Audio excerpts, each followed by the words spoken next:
एक बार फिर से स्वागत है आपका मेरे YouTube चैनल निधि एकेडमी पर। दोस्तों, आज मैं आप लोगों के लिए एक टॉपिक लेकर आई हूँ, वाच्य।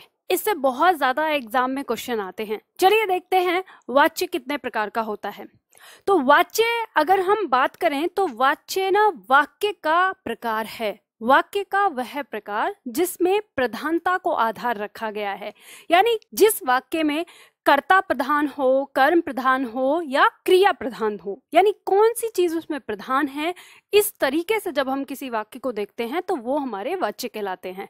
अब हम वाच्य के अगर प्रकार की बात करें तो वाच्य हमारे 3 प्रकार के हैं, जिसके अंदर हमारे आते हैं कर्तवाच्य, कर्मवाच्य,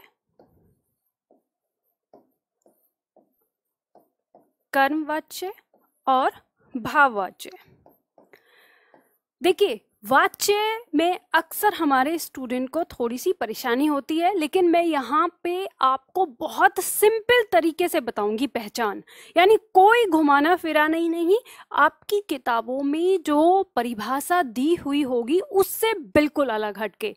अगर हम बात करेंगे परिभाषा की तो परिभाषा भी वही कहती है, लेकिन इसको मैंने अपने अंदाज से समझाया आपको कि आप इसको कैसे पहचान कर सकते हैं। आपके एग्जाम में यहाँ से क्वेश्चन आता है, जैसे सपोज आपको क्वेश्चन दिया एग्जाम में कि मोहन किताब पढ़ता है, यह वाक्य कौन सा है, यानी इसमें कौन सा वाच्य है। तो आपको ये पहचानना है कि मोहन किताब पढ़ता है तो इसमें कौन सा वाच्य दिया है। या फिर ये आपको वाक्य दे दिया कि पतंग आकाश में उड़ रही है, इस वाक्य में बताइए कौन सा वाच्य है। तो मोहन किताब पढ़ता है और पतंग आकाश में उड़ रही है, इन दोनों में ही अलग अलग वाच्य हैं। या हम कहें कि रोगी से चला फिरा नहीं जाता, तो ये वाक्य, तीनों वाक्य हमारे 3 अलग अलग वाच्य के हो गए। तो हमें यही पहचान करनी है कि कोई परिभाषा न रटनी पड़े, कोई कुछ नहीं, बस एक ट्रिक से, हमें ट्रिक से पता चल जाए कि इसके अंदर कौन सा वाच्य है। तो वही मैं आपको यहाँ पर ट्रिक दे रही हूँ। आपको ये पता है कि किसी भी वाक्य के अंदर हम कर्ता की पहचान करते हैं, तो आपको सबसे पहले कर्ता की पहचान करनी होती है। तो यहाँ पर तीनों जो आपके वाच्य दिए हैं, अगर हम कर्तवाच्य की बात करें तो आपको ये ध्यान रखना है कि कर्तवाच्य वही वाक्य होगा जहां पर कर्ता के तुरंत बाद, यानी कर्ता के तुरंत बाद अगर आपको ने कारक चिन्ह दिखाई दे या फिर शून्य कारक चिन्ह दिखाई दे। अब ये आप कहेंगे कि शून्य कारक चिन्ह क्या होता है, तो शून्य कारक चिन्ह वो होता है जहां पर कोई कारक चिन्ह नहीं आया होता, उस कर्ता की उस अवस्था को हम क्या कहते हैं, शून्य कारक चिन्ह कहते हैं। तो कर्ता के साथ या तो ने कारक चिन्ह आया हो या फिर शून्य कारक चिन्ह आया हो, तो ऐसी स्थिति में वो वाक्य हमेशा आपका कौन सा होगा, कर्तवाच्य होगा। ठीक है। दूसरा जो आपका कर्मवाच्य है, तो कर्मवाच्य आपका कब होगा, जब कर्ता के साथ, यानी जो वाक्य का कर्ता है इसके साथ के द्वारा कौन सा कारक चिन्ह हो, के द्वारा, या फिर आपका जो कर्ता है वो क्या होना चाहिए, यानी जो कर्ता वाक्य में दिया है वो निर्जीव होना चाहिए। यदि वो कर्ता निर्जीव है तो फिर वो हमारा वाक्य क्या होगा, कर्मवाच्य होगा। ठीक है। इसके बाद हम बात करते हैं भाववाच्य की।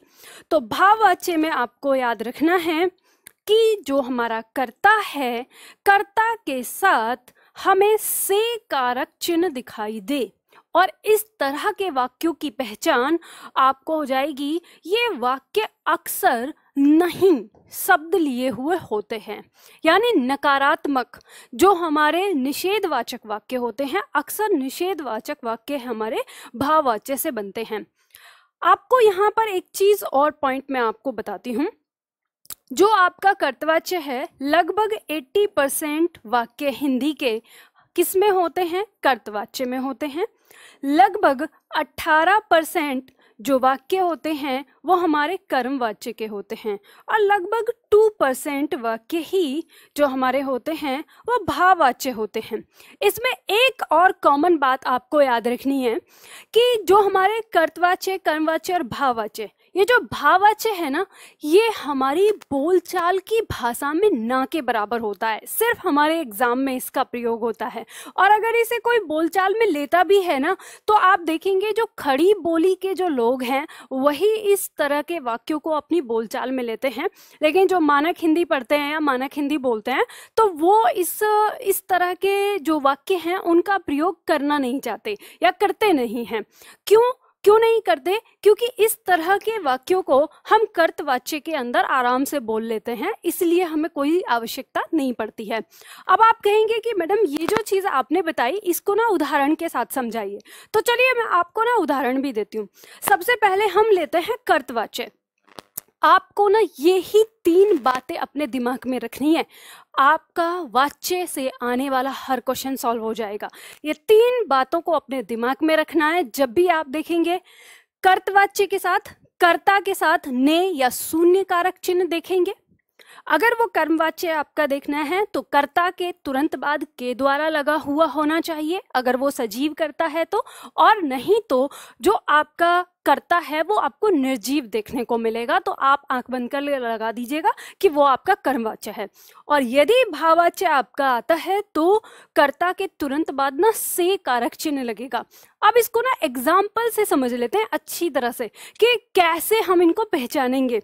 तो चलिए अगला हम सबसे पहले ना कर्तवाच्य के कुछ उदाहरण लेते हैं। जैसे सपोज हमने कहा यहाँ पर कि बच्चे ने रोटी खाई। देखो ध्यान रखिएगा, ये जो वाच्य है आपके ना 2-3 मिनट का आपका टॉपिक है, ये आप लोग अपनी बुक निकाल लीजिए, कॉपी निकाल लीजिए और कॉपी में ना नोट डाउन कर लीजिएगा। ये वीडियो देखने के बाद ना आपको दोबारा कहीं पढ़ने की जरूरत नहीं है, वाक्य को आपका यहीं पे सॉल्व होगा।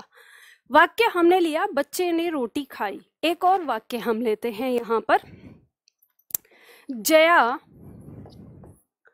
किताब पढ़ती है।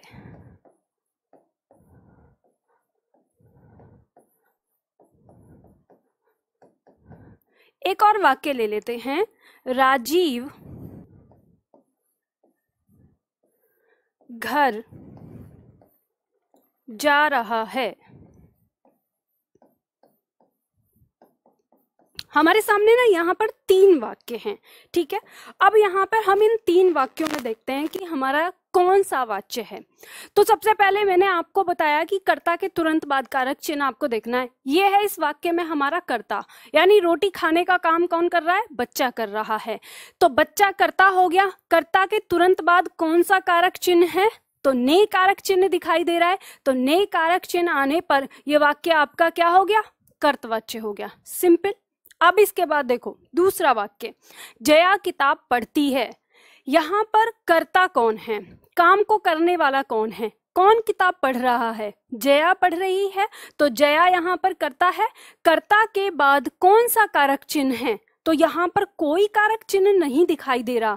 तो कोई कारक चिन्ह नहीं दिखाई देना ही शून्य कारक चिन्ह कहलाता है। तो मैंने आपको बताया कि शून्य कारक चिन्ह अगर हो तो यहाँ पर अब जया किताब पढ़ती है, इसमें कोई कारक चिन्ह यहाँ नहीं आया है, तो शून्य कारक चिन्ह है। तो भी ये वाक्य कौन सा होगा हमारा? तो ये भी हमारा क्या होगा? कर्तवाच्य होगा। ठीक है। दूसरा वाक्य है, राजीव घर जा रहा है।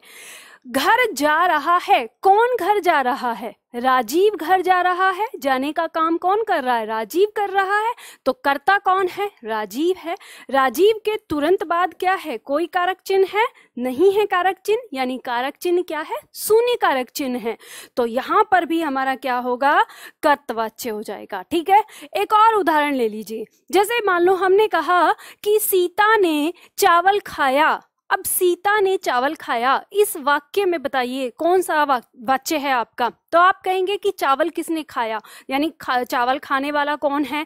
सीता है। तो सीता के तुरंत बाद कौन सा कारक चिन्ह आ रहा है? ने कारक चिन्ह आ रहा है। तो ने कारक चिन्ह आया तो वाक्य कौन सा हुआ आपका? कर्तवाच्य हुआ। तो बहुत आसान है ना, पहचान सकते हैं ना कर्तवाच्य को। चलिए अब इसके बाद हम बात करते हैं आगे अपना जो हमारा अगला वाच्य है, कर्मवाच्य। ठीक है। तो चलिए कर्मवाच्य में हम उदाहरण लेते हैं। जैसे मान लो हमने उदाहरण लिया, पतंग उड़ रही है। पतंग उड़ रही है। एक वाक्य और लेते हैं, सड़क बन रही है। सड़क बन रही है। एक और वाक्य लेते हैं, किसान के द्वारा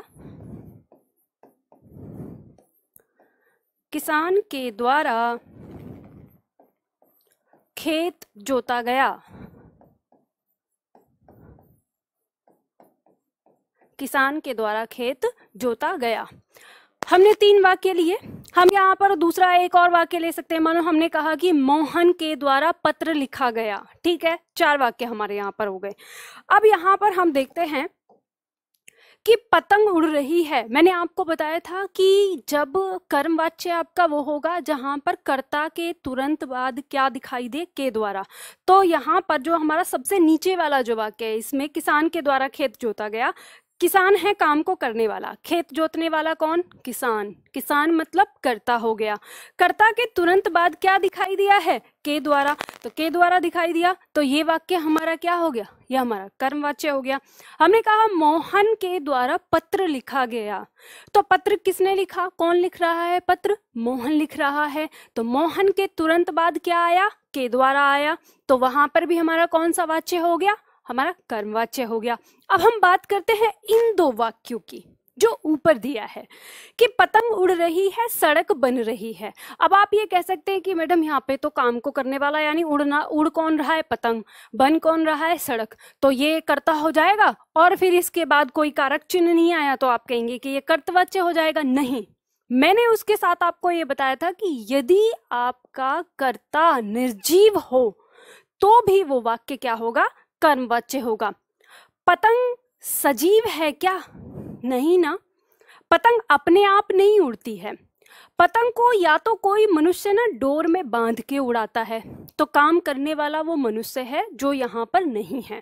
ठीक है, या फिर वो हवा उड़ाती है।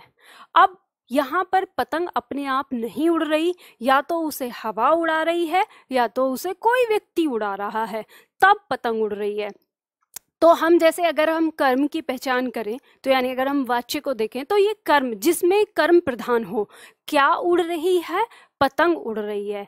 तो जब हमने कारक चिन्ह पढ़े थे तो उस समय हमने कर्म कारक को जब पढ़ा था तो हमने वहां जाना था कि क्या और किसको।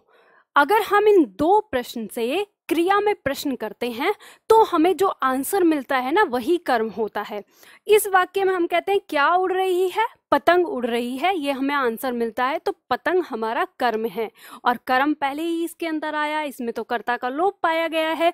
तो हमारी किताबों में ऐसे भी परिभाषा कहती है ना कर्मवाच्य की कि जहां या तो कर्ता लोप हो, मतलब या तो गायब हो, या फिर उसका वो कम महत्वपूर्ण हो, गौण हो, वहां पर हमारा क्या होता है? कर्मवाच्य होता है। लेकिन मैंने आपको इसे सीधे सीधे बताया है, आप लोप या गौण छोड़ दो।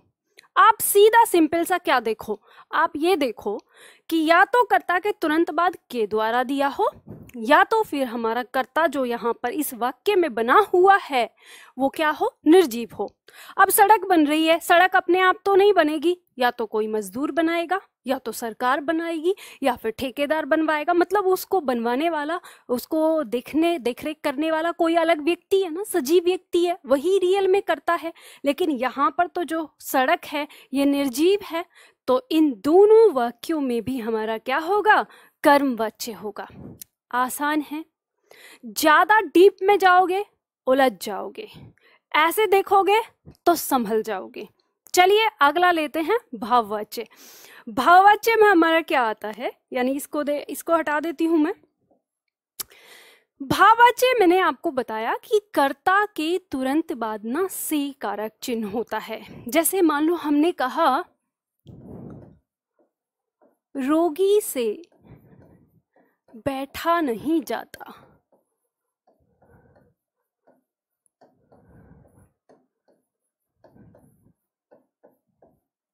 रोगी से बैठा नहीं जाता। दूसरा वाक्य ले लेते हैं, बालक से